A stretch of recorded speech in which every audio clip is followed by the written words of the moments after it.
केकरा से बताई हो यही दिल के सच्चाई हो। आज जिए लायो केला मजबूर कइले बा। जे रखत रहे अखिया के सोझा उहे दूर कइले बा। जे रखत रहे अखिया के सोझा उहे दूर कइले बा। जे रखत रहे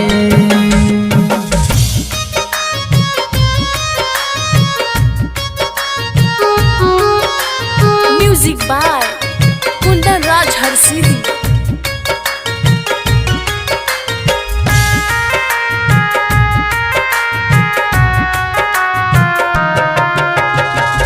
जे रहो न देखले बिना एको पल हो उहे आज करतावे जाने काहे छल हो।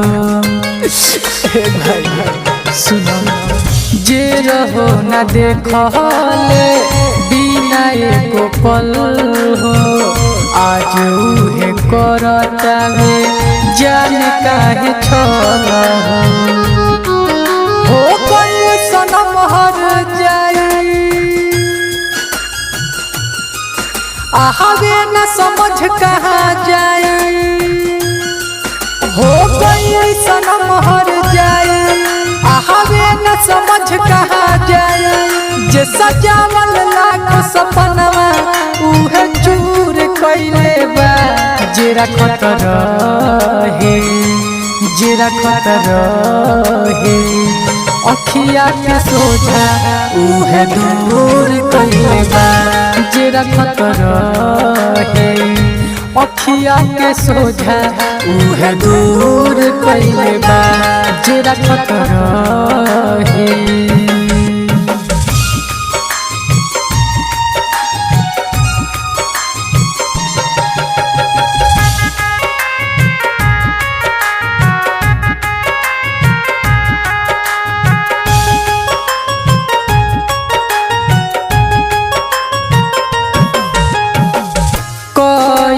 छल के उनका दिहे राम जी फल हो। जाई न खाली हमारा मुहवा से कहल हो। कइल छल के उनका दिहे राम जी फल हो। जाई न खाली हमारा मुहवा से कहल हो।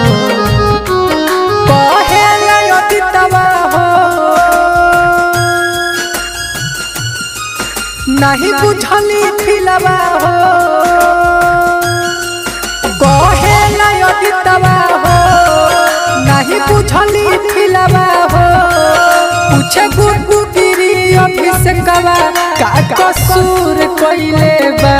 जे रखत रहे अखिया के सोझा उहे दूर कइले बा। जे रखत रहे अखिया के सोझा उहे दूर कइले बा। जे रखत